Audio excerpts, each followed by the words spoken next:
Breaking news చూస్తున్నాం. కావేరీ జలాలపైన మరోసారి Karnataka Tamil Nadu big fight కొనసాగుతోంది. మేకేదాటు ప్రాజెక్టుపై మళ్లీ వివాదం రాజుకుంది. ఇక కావేరీ నీటి విడుదలపైన తమిళనాడులో రైతులు ఆందోళన వ్యక్తం చేస్తున్నారు. కర్ణాటకపై ఒత్తిడి పెంచాలని విజయ్ ప్రభుత్వానికి డిమాండ్లు కూడా వినబడుతున్నాయి. అఖిలపక్ష సమావేశం నిర్వహించాలంటూ ప్రతిపక్షాలు పట్టుబడుతూ ఉన్నాయి. అఖిలపక్ష సమావేశం అవసరం లేదంటున్నారు విజయ్ సర్కార్. కావేరీపై ఇప్పటికే అసెంబ్లీలో ఏకగ్రీవ తీర్మానం చేశామని చెప్తోంది ప్రభుత్వం. మేకేదాటు ప్రాజెక్టుని అడ్డుకోవాలన్న ప్రతిపక్షాలు రాష్ట్రానికి రావాల్సిన నీటి వెంటనే విడుదల చేయాలని డిమాండ్ చేస్తూ ఉన్నాయి. ఇక రైతు సంఘాలు, రాజకీయ పార్టీల ఆందోళనలు తీవ్రమవుతూ ఉన్నాయి. కావేరీ జలాలపై మళ్ళీ రైతులంతా వీధులకు ఎక్కాల్సిన పరిస్థితి వచ్చింది. కర్ణాటక, తమిళనాడు మధ్య మరోసారి ఈ జలయుద్ధ వాతావరణం మొదలైంది. తాజా పరిణామాలతో విజయ్, డీకే శివకుమార్ భేటీ కూడా వాయిదా పడింది. రెండు రాష్ట్రాల మధ్య చర్చలకి తాత్కాలికంగా బ్రేక్ పడింది. సుప్రీంకోర్టులోనూ పోరాటానికి సిద్ధమవుతోంది తమిళనాడు. కావేరీ వివాదం విజయ్ ప్రభుత్వానికి పెద్ద ఎత్తున తలనొప్పిగా మారింది. తొలి పెద్ద రాజకీయ పరీక్షగా చెప్తున్నారు నిపుణులు. ఏంటి కావేరీ వివాదం అనంటే, కావేరీ నది మొదలయ్యేది కర్ణాటక రాష్ట్రంలో. సో కర్ణాటక రాష్ట్రం నుంచి అది తమిళనాడుకి ఎంట్రీ ఇవ్వాల్సి ఉంటుంది. సో రెండు రాష్ట్రాల మధ్య ఈ నీటి వివాదం ఇప్పటి నుంచి కాదు, చాలా ఏళ్ళుగా కొనసాగుతూనే ఉంది. సో ఈ మొత్తం నీటి వివాదం కావేరీ జలాలకు సంబంధించి చూస్తే కనుక 740 టీఎంసీల నీళ్లు కావేరీ నీళ్ళలో అందుబాటులో ఉంటే, సో అది 1986 నుంచి మొదలైంది యుద్ధం. సో 1986లో, సో ఇక్కడ మీరు మ్యాప్ కూడా చూడొచ్చు, మేడేకట్టు రిజర్వాయర్ అనేది. సో ఈ మేడేకట్టు ప్రాజెక్ట్కి సంబంధించి కర్ణాటక పెద్ద ఎత్తున ప్లాన్ చేస్తూ ఉంటే ఈ ప్రాజెక్ట్ కట్టకూడదు అనేది తమిళనాడు డిమాండ్. సో ఒకసారి మీకు డీటెయిల్గా చెప్పే ప్రయత్నం చేస్తా. కావేరీ వివాదం ఏంటి, రెండు రాష్ట్రాల మధ్య ఎందుకు ఇష్యూ నడుస్తుంది అనేది. సో కావేరీ నది మొదలయ్యేది కర్ణాటకలో, తమిళనాడు తర్వాత బే ఆఫ్ బెంగాల్లో కలుస్తుంది. సో ఈ కావేరీ నది కర్ణాటక నుంచి మొదలైన సమయంలో అటు తమిళనాడులో కూడా వస్తుంది కాబట్టి కర్ణాటకలోనే మెజారిటీ రిజర్వాయర్లు, ప్రాజెక్టులు ఇవన్నీ ఉన్నాయి. సో అక్కడ నీళ్ళని ఆపేస్తున్నారు. మాకు నీళ్ళని నేను రానివ్వట్లేదు కాబట్టి మేము ఇబ్బంది పడిపోతున్నాం. నార్మల్ రెయిన్ఫాల్ ఉన్నప్పుడు మాత్రమే సమస్య ఇది. హెవీ రెయిన్ఫాల్ ఉన్నప్పుడు ఎక్కడ వాళ్ళు అక్కడే నీళ్ళని హోల్డ్ చేసుకోవచ్చు, ఆ నీళ్ళని వాడుకోవచ్చు కూడా. సో నార్మల్ రెయిన్ఫాల్ ఉన్నప్పుడు 740 టీఎంసీల నీళ్ళని ఎవరు ఏ రకంగా వాడుకోవాలనేది 2007లో ఏర్పాటైనటువంటి ఒక ట్రిబ్యునల్ ఏర్పాటు చేస్తే ఆ ట్రిబ్యునల్ ఇచ్చినటువంటి ఆర్డర్ ప్రకారంగా బయటకు వచ్చింది. ఏంటిది, 1987 నుంచి వివాదం ఉన్నది. 1990లో దీని యొక్క ట్రిబ్యునల్, అంటే ఈ రెండు రాష్ట్రాల మధ్య జరిగేటువంటి ఈ నది వ్యవహారం పైన ఒక కమిటీని ఏర్పాటు చేయండి, ట్రిబ్యునల్ ఏర్పాటు చేయడం జరిగింది. 1991లో ఒక ఇంట్రీమ్ ఆర్డర్ వచ్చింది కర్ణాటక ప్రభుత్వానికి, మీరు నీళ్ళని వదిలిపెట్టాలని చెప్పి. 2007లో ఆ రెండు రాష్ట్రాల మధ్య ట్రిబ్యునల్ ఒక అవార్డు ఇచ్చింది. ఏంటి అవార్డు ఇన్ ద సెన్స్ వాళ్ళు ఏ రకంగా పంచుకోవచ్చు ఈ ఇష్యూ అనేది. సో అదేంటి, 740 టీఎంసీల నీళ్లు ఆ కావేరీ నది ద్వారా అందుబాటులో ఉంటే 404 టీఎంసీలు తమిళనాడుకి, 284 టీఎంసీలు కర్ణాటకకి, కేరళ రాష్ట్రానికి 30, పుదుచ్చేరికి 7 టీఎంసీలు. ఇది ఆ రోజున ఎన్విరాన్మెంటల్ నీడ్స్ కోసం ఇచ్చినటువంటి సుప్రీంకోర్టు అలొకేషన్ 2018లో. సో ఇప్పుడు వాళ్ళ వివాదం ఏంటి అని అంటే, కర్ణాటక ప్రభుత్వం మాకు నీళ్లు విడుదల చేయడం లేదు. తమిళనాడు ఏం చెప్తోంది, Kaveri water regulatory committee CWRC సూచించిన మేరకే ఈ నీటిని కర్ణాటక విడుదల చేయాలని చెప్పి తమిళనాడు అంటోంది. దీనిపై సుప్రీంకోర్టు కూడా అప్పుడు తమిళనాడు ఆశ్రయించింది. కర్ణాటక వాదన ఏంటి, రాష్ట్రంలో తాగునీటి అవసరాలు, రైతుల అవసరాలు ముందుగా మేము తీర్చాలని చెప్తూ ఉన్నాం. సో ప్రస్తుతం వర్షాల వల్ల కబిని జలాశయంలో నీటి నిల్వలు పెరగడంతో కొంత నీటిని విడుదల చేయడం ప్రారంభించాము. అయితే అవసరమైతే చట్టపరమైన పోరాటం కూడా కొనసాగిస్తామనేది కర్ణాటక వాదన. మాకు బేసిక్ నీడ్స్ కావాలి, మా నీడ్స్ ఫుల్ఫిల్ అయినాక మీకు వాటర్ వదిలేసేది. సో మేకేదాటు ప్రాజెక్ట్ ఏంటిది, కర్ణాటక సీఎం డీకే శివకుమార్ ఏం చెప్తున్నారంటే, మేకేదాటు ఆనకట్ట నిర్మాణం శాశ్వత పరిష్కారం అని చెప్తున్నారు ఆయన. తమిళనాడు మాత్రం ఈ ఆనకట్ట వల్ల దిగువ ఉన్నటువంటి ప్రాంతాలకు నీరు రాదు అనేది తమిళనాడు వాదన. సో రెండు రాష్ట్రాల మధ్య ఈ రాజకీయ ఉద్రిక్తత కొనసాగుతోంది. సో పశ్చిమ కనుమల నుంచి కావేరీ నది మొదలై కృష్ణరాజసాగర్, హేమావతి, మేకేదాటు కర్ణాటక రాష్ట్రం దాటి ఇక తమిళనాడులోకి ఎంట్రీ ఇస్తే హొగ్గేనక్కల్ జలపాతం తమిళనాడు, తర్వాత మెట్టూరు డ్యామ్, తంజావూరు డెల్టా, ఆ తర్వాత బంగాళాఖాతంలో కలుస్తుంది. సో ముందుగా రాష్ట్రానికి తాగునీరు అవసరాలు తీర్చాలనేది కర్ణాటక వాదన, సుప్రీంకోర్టు తీర్పు ప్రకారం విడుదల చేయాలనేది తమిళనాడు వాదన. మేకేదాటు డ్యామ్ నిర్మించాలనేది కర్ణాటక వాదన, మేకేదాటు వల్ల మాకు ప్రమాదం అవుతున్నది తమిళనాడు వాదన. ఈ రెండు సమస్యలు కాస్త రెండు పొలిటికల్ రైవలరీగా దారితీసింది. పబ్లిక్ ఏకంగా నిరసన తెలియాల్సిన పరిస్థితి వచ్చింది. ఎట్టి పరిస్థితుల్లో నీళ్లు విడుదల చేయొద్దనేది కర్ణాటకలో వినపడుతున్నటువంటి నినాదాలు, అటు తమిళనాడులో మాత్రం నీళ్లు విడుదల చేయాలని ప్రభుత్వంపై ఒత్తిడి తీసుకురావడాలు. మరి అటు ఇటు మధ్యలో కాంగ్రెస్ పార్టీకి సంబంధించిన కొంత మద్దతుగా ఉన్నటువంటి ప్రభుత్వాలు ఉన్నాయి కాబట్టి ఈ సమస్యను ఎలా పరిష్కారం చేస్తాయని చూడాలి. మా ప్రతినిధి senior journalist AP input editor Krishnamohan సిద్ధంగా ఉన్నారు. కృష్ణమోహన్, సో ఏంటి, రెండు రాష్ట్రాల మధ్య కావేరీ జల వివాదం ప్రతి వర్షాకాలంలో ఉండేదే. సో ఈసారి తారాస్థాయికి చేరింది. రెండు రాష్ట్ర ప్రభుత్వాల మధ్య ఒత్తిడి తీసుకొస్తున్నారు, ఒకరిపై ఒకరు వాదోపాదాలు చేసుకుంటున్నారు, నినాదాలు కొనసాగుతున్నాయి, ఆందోళనలు రేకెత్తిస్తున్నాయి. ఏం జరగబోతోంది? ఈ వివాదం ఎలా ముగిసే అవకాశం ఉంది? ఇది ఇప్పుడు తమిళనాడు కర్ణాటక మధ్య జరుగుతున్న కావేరీ జలాల అంశం అది ఈ రోజు దాదాపుగా 20 సంవత్సరాలుగా ఈ ఉద్యమం జరుగుతూనే ఉంటుంది. గతంలో కూడా ఒక రాష్ట్రం మరో రాష్ట్ర ప్రజల మీద దాడులు, తర్వాత హింస ప్రేరేపణ జరిగిన పరిస్థితి కూడా మనం చూసాం. గతంలో 2000 సంవత్సరంలో జరిగిన దాడులు తమిళనాడుపై కన్నడికులపై తమిళనాడులో దాడులు చేసిన నేపథ్యంలో అప్పుడు ఏకంగా సినీ పరిశ్రమ కూడా రోడ్డు మీదకి వచ్చి బైఠాయించిన పరిస్థితి మనం చూసాం. ఒకవైపు అప్పుడు తమిళనాడుకి సంబంధించిన సినీ ప్రముఖులు అందరూ కూడా రైతులకు మద్దతుగా నిలబడితే, మరోవైపు కర్ణాటకకు సంబంధించిన సినీ వర్గం మొత్తం కూడా రైతులకు మద్దతుగా నిరసన తెలిపే పరిస్థితి. దాదాపుగా 20 రోజుల పాటు ఈ అల్లర్లు మారణ హోమం సృష్టించిన పరిస్థితి మనం చూసాం.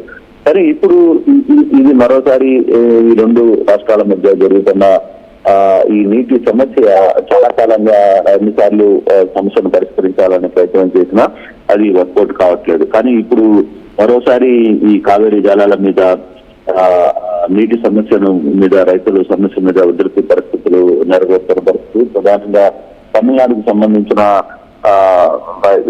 రైతులు కావచ్చు, వీళ్ళందరూ కూడా నిరసనలు వ్యక్తం చేస్తున్నారు. నిన్న మొన్న కూడా తమిళనాడు రైతులు ఈ కావేరీ డ్యామ్ దగ్గర ఇసుకను పూర్తిగా నింపుకొని వాళ్ళు ధర్నా చేసిన పరిస్థితిని కూడా మనం చూసాం. అంటే దీని మీద రెండు రాష్ట్రాల మీద విపరీతమైన ఒత్తిడి అయితే ఉంది. ఒకవైపు ఈ సమస్యను పరిష్కరించడానికే విజయ్, డికే శివకుమార్ ఇరు రాష్ట్రాల ముఖ్యమంత్రులు కలిసి సమస్యను సాల్వ్ చేయడానికి ప్రయత్నం చేసినా అది మళ్ళీ వాయిదా పడింది. కారణం ఏంటంటే ఇక్కడ రైతులు, అక్కడ రైతులు, రెండు రాష్ట్రాలకు సంబంధించిన రైతులు పెద్ద ఎత్తున దీని మీద నిరసన తెలుపుతున్న ఈ పరిస్థితిని మనం చూసాం. అయితే ఇప్పటికీ తమిళనాడులో ఈ వ్యవహారం మీద అఖిలపక్షం సమావేశం ఏర్పాటు చేయాలనేది విజయ్ సర్కార్ నడిపిస్తున్న ఒత్తిడి. కానీ విజయ్ ఇది అవసరం లేదు అని చెప్పి మాట్లాడుతున్నాడు. ఆల్రెడీ మేము సమస్యల్లోనే అంటే ఈ సమస్యను శాంతియుతంగా పరిష్కరించడానికి చాలా విధాలుగా ప్రయత్నాలు చేస్తున్నామని చెప్పి చెప్తున్నారు. వైపు రైతు సంఘాలు, రాజకీయ పార్టీలు ఆందోళన అయితే పెద్ద ఎత్తున చేస్తున్న పరిస్థితి. ప్రధానంగా తమిళనాడులో పెద్ద ఎత్తున ఈ సమస్య కనపడుతుంది. కారణం ఏంటంటే ఇప్పుడు ఎల్నివో వచ్చిన నేపథ్యంతో చాలా వరకు నీళ్లు దిగువకి రాకపోవడం, తర్వాత కావేరీ జలాల నుంచి కర్ణాటక నుంచి రావాల్సిన 700 టీఎంసీలు నీళ్లలో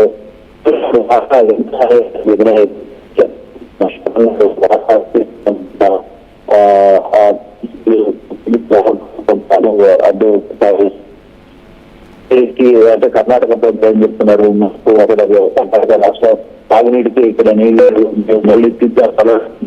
నీళ్లు చేయగలం అనేది వీళ్ళ ఒత్తిడి. కూడా ఆ నిర్మాణాన్ని ఆపాలనేది తమిళనాడు ప్రజలు కోరుకుంటున్న పరిస్థితి. ఏదైనా దీన్ని ప్రభుత్వాలు, రెండు ప్రభుత్వాలు వాళ్ళు చేస్తున్న పరిస్థితి ఒకటే చెప్తుంది. రాష్ట్రానికి కావాల్సిన నీటిని వెంటనే విడుదల చేయాలి. వీళ్ళ డిమాండ్ అయితే వాళ్ళు మాత్రం రైతులంగా మాకు అసలు నీళ్ళు లేవు, వాటిని మేము అంటే దీనికంటూ శాశ్వత పరిష్కారం అనేది ఏం కనిపించట్లేదా? అంటే కొన్ని సంవత్సరాలుగా, కొన్ని ఏళ్లుగా ప్రతి వర్షాకాలం 1986 ఇందాక నేను చెప్పినట్టుగా 1986లో మొదలైనటువంటి వివాదం 2026 ఈ రోజు వరకు కొనసాగుతుంది. ఆల్మోస్ట్ 40 yearsగా.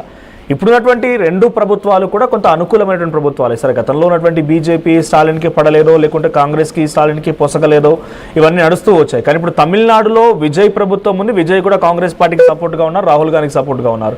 కర్ణాటకలో ఉంది కాంగ్రెస్ గవర్నమెంటే. సో ఈ రెండు రాష్ట్రాల మధ్య ఇదొక శాశ్వత పరిష్కారం వచ్చే అవకాశం ఉందా? అంటే సమస్య ఇప్పటికీ చాలా సార్లు చాలా మంది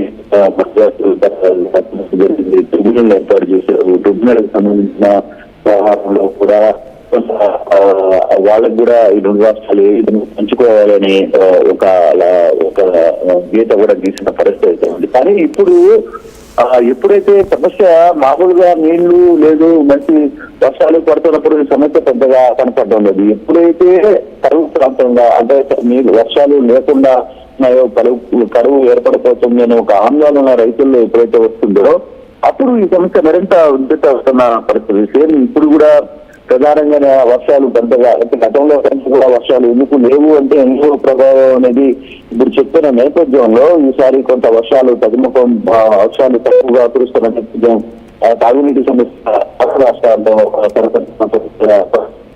ఇక రైతులకి నీళ్లు అందించే నేపథ్యం కొంత రైతులు ఏం చేయాలో అర్థంగా ఆందోళనకి దిగుతున్న పరిస్థితి అయితే కనిపిస్తుంది. కానీ ఇప్పటికీ 2 రాష్ట్రాలు అనుకున్నప్పుడు కలిసి దీని మీద ఒక నిర్ణయం తీసుకుందామని చెప్పి ప్రయత్నం చేసినా కానీ అది వాయిదా పడింది. 2 రాష్ట్రాల మధ్య చర్చలకు తత్కాలిక బ్రేక్ పడింది. దీంతో ఇప్పుడు మరోసారి తమిళనాడు ప్రభుత్వం సుప్రీంకోర్టులో పోరాట పరిస్థితి. కానీ ఇది తమిళనాడులో అంటే ఇది ఒక పెద్ద ఈ పరిస్థితిని ఎలా ప్రకటించే ప్రయత్నం చేస్తారు, తమిళనాడు రైతుల్ని ఎలా కష్టపడి చేసే ప్రయత్నం చేస్తారు. మీరు కర్ణాటకతో మాట్లాడింది మీరు అన్నట్టుగా 2 రాష్ట్రాల మధ్య మంచి సంబంధాలు ఉన్నాయి కాబట్టి గతంలో కొంత ఇప్పుడు కొంత సమస్యలు కొంత పరిష్కారం కొంత ఇద్దరికి 2 రాష్ట్రాల మధ్య ఇంటర్నేషనల్ మాట్లాడుకునే పరిస్థితులు ఉన్నాయి. కొంత ఈ వ్యవహారం నడుస్తుంది కాబట్టి ఈ నేపథ్యంలో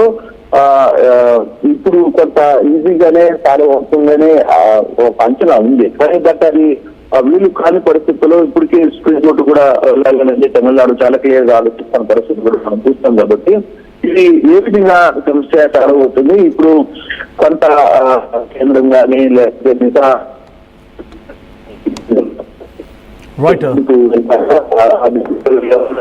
సమస్యను పరిష్కరించిన ప్రయత్నం చేస్తారనేది చూడాల్సిన అవసరం అయితే ఉంది. Right, thank you Krishnamohan. So మొత్తంగా కావేరీ జల వివాదం ఇంకా అటు తమిళనాడు అండ్ కర్ణాటక రాష్ట్రాల మధ్య కొనసాగుతూనే ఉంది. కర్ణాటక రైతులు ఎట్టి పరిస్థితుల్లో నీళ్ళు వదిలే ప్రసక్తి లేదని చెప్పి నినాదాలు చేస్తున్నారు. తమిళనాడు వాళ్ళు మాత్రం మాకు ఇక్కడ పంటలు పండాలంటే డెఫినెట్గా కావేరీ జలాలు కావాల్సింది వాళ్ళు మాట్లాడుతున్నారు. మెట్టిదాకు అనేటువంటి ఈ ప్రాజెక్ట్ ఎటువంటి విధంగా ముందుకెళ్తుంది, రిజర్వాయర్ని ఏర్పాటు చేయడం కుదురుతుందా లేదా, 2 రాష్ట్రాల మధ్య ఈ సమస్య ఏ రకంగా పరిష్కరించుకుంటారా, అటు హైకోర్టు ఆదేశాలని సుప్రీంకోర్టు ఆదేశాలను అమలు చేస్తారా, లేదు ప్రభుత్వాలు అక్కడ ప్రజల యొక్క అభీష్టం మేరకి అక్కడ జరిగేటువంటి డిమాండ్స్ మేరకి ఏ రకంగా తలగుతాయో చూడాలి. సో అక్కడ డీకే శివకుమార్ అండ్ విజయ్ ఇద్దరిలో ఎవరు నెగ్గే అవకాశం ఉంది, ఎవరు తగ్గే అవకాశం ఉంది, కామెంట్ చేయండి.